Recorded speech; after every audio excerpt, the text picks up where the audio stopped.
खुलुमबाय लोगोफोर, गोजोन फुंबिलि बयनिसिमबो। नोंथांमोनखौ डियार ब्रह्म चेनेलाव आरो फिन खेबसेबाव बयखौबो बरायनाय बावहरग्रोनाय जाबाय। आं दिनै नोंथांमोननि सिगाङाव आरोबाव माखासे सानसेनि खौरां लानानै फैबावलायबाय। आसा खालामो नोंथांमोनहा खौरांखौ खोनासंनानै मोजां मोनगोन।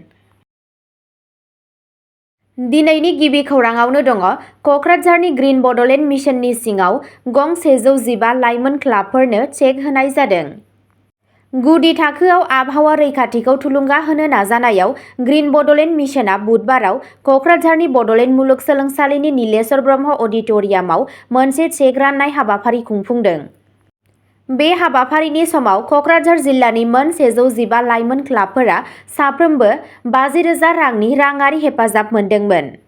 बे मददनि थांखिया आबहावानि बागै सांग्रांथि लाबोनाय, सोमखोर हुदाफोरखौ जौगाहोनाय आरो ग्रिन बड'लेण्ड मिशननि सिङाव सुबुं समाजनि बाहागो लानायखौ बांहोनायाव बिसोरनि बिफावखौ गोख्रों खालामनाय।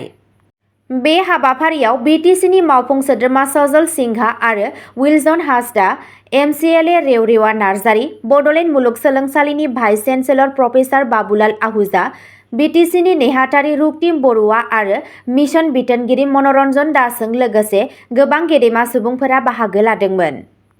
दैदेनगिरिफोरा जयै लाइमोन क्लाबफोरनि थान्दैफोरनो चेकफोरखौ गथायो। ग्रिन बड'लेण्ड मिशनआ बिटिआरनि गासै मोनबा जिल्लाफोराव सांग्राङै खामानि मावगासिनो दं। आथिखालाव 229 लाइमोन क्लाबफोरा ओनसोलारि हारिफोरनि लाइमोनफोरखौ लाफानानै आबहावा संरैखाथि आरो अरायथा जौगाथायखौ बांहोनो थांखिजों नांथाबना दं। नैथि खौराङाव दङ आसामनि मरिगावआव सानै साइबार थगायसुला हमजादों। डिजिटेल डिभाइस, बेंकनि फोरमान बिलाइ जब्द। साइबार क्राइमनि बेरेखायै मोनसे गेदेर राहा लानायाव पुलिसआ मरिगाव जिल्लानि मायं पुलिस थानानि सिङाव थानाय गरुमारा दल'नियाव अनलाइन थगायनायाव लोब्बा थानायनि दायाव सानै सुबुंखौ खादोंमोन। हमजानाय सुबुंफोरा मरिगावनि गुरुमुरा दलिनिनि सारिबुत जामन आरो झारखन्डनि साहिबगन्जनि 24 बोसोर बैसोनि महम्मद रमिज रेजा। नागिरनाय समाव पुलिसआ साइबार थगायनायाव बाहायजानाय गोबां बेसादफोर बोखांनो हादोंमोन। जब्द खालामजानाय बेसादफोरनि गेजेराव गंनै लेपटप, गंथाम मबाइल फन, गंस्नि डिस्क, गंसे बेंक स्केनार, गोबां चेकबुक, गं 9 एटिएम कार्ड, फिंगारप्रिन्ट स्केनार, गंसे प्रिन्टार, गंसे आइपेड, गंसे सीपीयू, गंनै आयुष्मान भारत सावस्रि कार्ड, गंसे बेंक पासबुक आरो पार्स आरो नोगोद 2,20,100 रां दं। पुलिसआ सन्देह खालामदों दि सानैबो थगायनाय, रांखान्थियारि थगायनाय आरो अनलाइन दायफोराव लोब्बा दंमोन। आयेनारि राहा लानाय जादों आरो केसजों सोमोन्दो थानाय गुबुन सोमोन्दोफोरखौ नागिरनो थाखाय आरोबाव बिजिरनाया सोलिगासिनो दं। थामथि खौराङाव दङ सालबारि हाग्रा खोन्दोआव NH 33 आव गोदान दंफां फालांगि खालामनो नाजानायखौ फेलें खालामदों।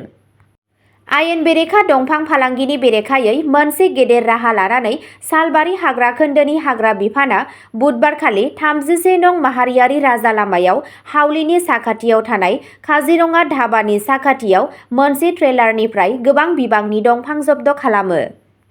मोनसे आन्दोनि खौरांनि सायाव बिथा खालामनानै हाग्रा मावख'गिरिफोरा रेबथुमनाय नम्बर NL 01N2424 गोनां मोनसे ट्रेलारखौ होबथादोंमोन। गारिखौ नायबिजिरनायाव बेखौ आबुङै दंफांजों बुंफबनाय मोननाय जादोंमोन, जायखौ सेगुन दंफां होनना सन्देह खालामनाय जादों। सासे लाइमोन जाय जायगायाव दंमोन आरो दंफां सिखाव फालांगिजों लोब्बा थानायनि सन्देह दंमोन, बिथांखौ हाग्रा मावख'गिरिफोरा आरोबाव सोंनाय फिननायनि थाखाय हमनानै लाखिदोंमोन। खौरां बिजोंनि सिगाङाव सालबारि हाग्रा खोन्दोनि हाग्रा मावख'गिरि बाबुल ब्रह्मआ बुङो दि बे जाथाया मोनसे जथायनाय दंफां सिखाव फालांगि नेटवार्कनि मोनसे बाहागो। बिथाङा बुंबावदों दि सिखाव फालांगिरिफोरा दायो हमजायाजासे माहारियारि राजा लामा 31 नि गेजेरजों आयेन बेरेखायै दानस'नाय दंफांफोरखौ दैथायहरनो गोदान आदब बाहायगासिनो दंमोन। सालबारि खोन्दोआव साननैसोनि गेजेराव बेबादि नैथि जाथाय जानायनि खौरां मोन्नाय जादों। बेनि सिगां सिमलागुरिनिफ्राय आयेन बेरेखा दंफां लाबोनाय गुबुन मोनसे ट्रेलार जब्द खालामनाय जादोंमोन। बेफोर मोनसेनि उनाव मोनसे जब्द खालामनाया ओनसोलाव दंफां सिखाव फालांगिनि बांलांनाय जिंगाखौ दिन्थियो। हाग्रा बिफानआ दा गासैबो गाहाय लामाफोराव सांग्रांथिखौ बांहोदों आरो आयेन बेरेखा फालांगिजों लोब्बा थानाय सुबुंफोरनि बेरेखायै गोख्रों राहा लानो खोथा होदों। ब्रैथि खौराङाव दङ आथोनारि गाज्रि खालामनायनि दायाव सावस्रि बिफाननि मावख'गिरिखौ सासपेन्ड खालामदों। श्रीभूमियाव उफ्रा गाहाय सावस्रि मावख'गिरि CMOनि मावख'नि गाहाय हेफाजाबगिरि शाहाबुद्दिन चौधुरीखौ आथोनारि उत्पीड़ननि अजदनि थाखाय होखारथ'नाय जादों। सासे आइजो मावख'आरि सोद्रोमाया चौधुरीनि बेरेखायै अजद होदोंमोन, जायनि उनाव जिल्ला कमिशनार DCनि नायदिंनायाव मोनसे इसिङारि नायबिजिरनाय जादोंमोन।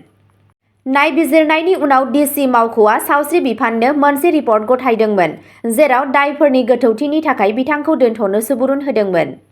बे रिपर्टनि सायाव बिथा खालामनानै सावस्रि बिफानआ चौधुरीखौ दोनथ'नो मोनसे बिथोन फोसावदोंमोन।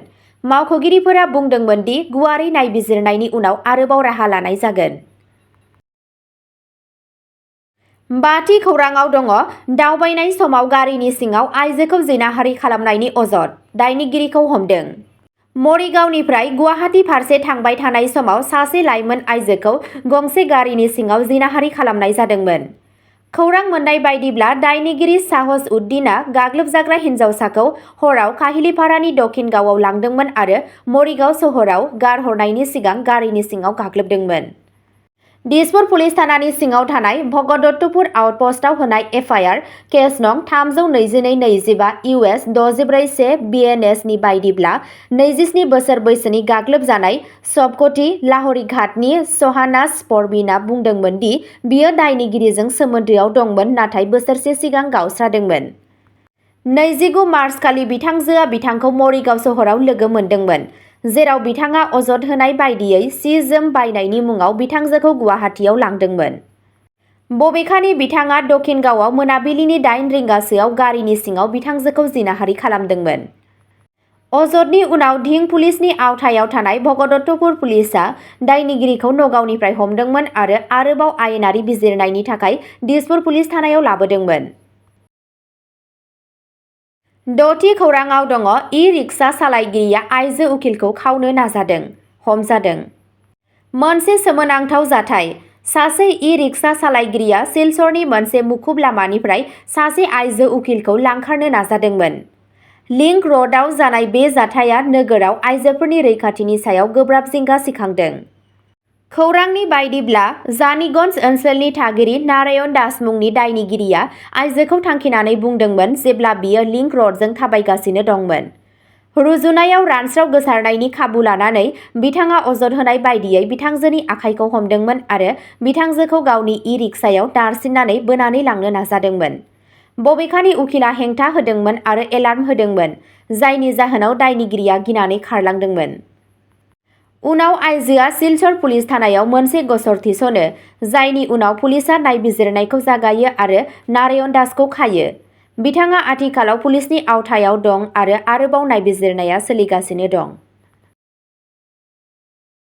स्निथि खौराङाव दङ घुस लानायनि थाखाय UPPL नि दैदेनगिरिखौ हमनाया BTCनि गाहायनि सैथोथिनि खावलायनायखौ खहा खालामदों। खुंथायाव थानाय United People's Party Liberal UPPL नि थाखाय मोनसे गेदेर लाजिनांथावना। बिनि माइनरिटि फ्रन्टनि दैदेनगिरि महिबुल इस्लामखौ घुस लानायनि दायाव खानाय जादोंमोन। BTCनि गाहाय मावफुं सोद्रोमा CM प्रमद बर'आ मावख'गिरिफोरखौ थार आरो अनफावरिजों खामानि मावनो खावलायनायनि माखासे घन्टानि उनाव क'क्राझाराव BTCनि मावख'गिरिनि मोनसे जथुम्मायाव बिबुंथि होनानै बर'आ पारदर्शी खुंथाय आरो सुबुं मिरु सिबिथाय होनो खावलायदोंमोन। बबेखानि बड'लेण्डनि anti corruption and social welfare फाउन्डेशननि आफादगिरियाबो इस्लामखौ मंगलदैयाव सासे उन्दै गथ'साखौ गाज्रि आखु दिन्थिनायनि दायनिगिरि सासे सोरखारि डाक्टारखौ रैखा खालामनो रां लाबाय थानाय समावनो हमनाय जादोंमोन।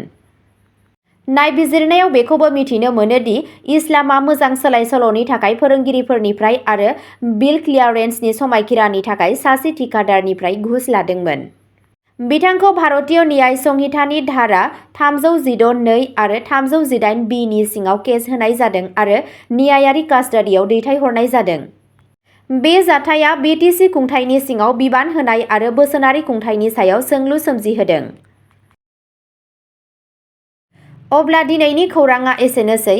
नोंथांमोनहा जुदि सोरबाफोर सानसेनि फानजामुथि नायनानै मोजां मोनो अब्ला स्क्रिनाव होनाय चेनेल बड' इनफ' पइन्टआव थांनानै नायहैनो हागोन। चेनेलनि लिंकखौ डिस्क्रिप्शनावनो होनाय जादों। गोजोन्थों।